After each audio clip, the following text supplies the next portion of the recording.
and welcome to Tuesday's edition of the Regional News. We begin with news from Trinidad.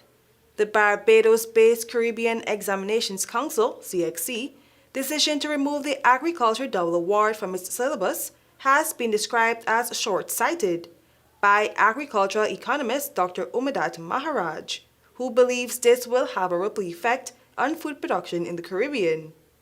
Dr. Maharaj expressed deep concern over its implications, saying agriculture has always been part of the Caribbean economy. While the CXC says a single award in agriculture will still be offered, Maharaj said he was not satisfied with this consolation.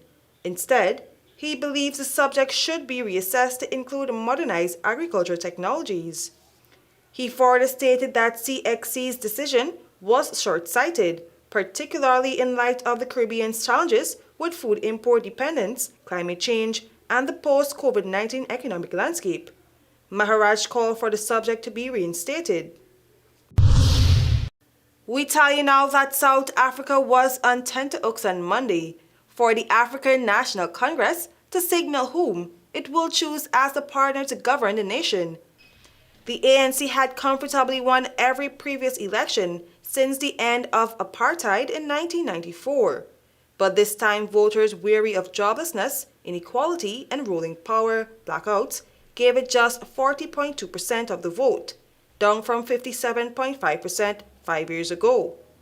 Its voter share was still the largest of any party, but was not enough for the ANC to govern alone. The DA came second in the election with 21.8% of the vote, while MK, which is led by former President Jacob, got 14.6%.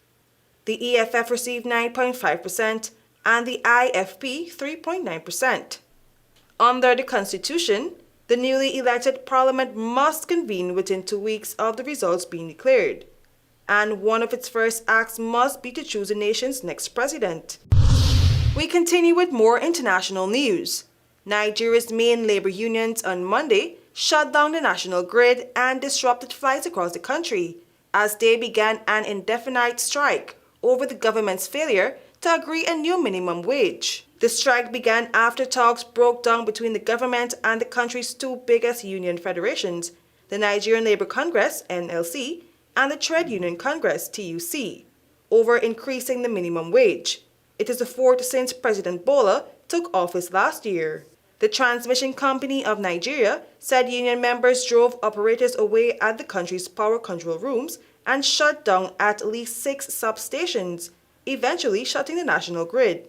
Electricity and Aviation Unions said in a statement on Monday they had directed members to withdraw their services in compliance with the indefinite strike.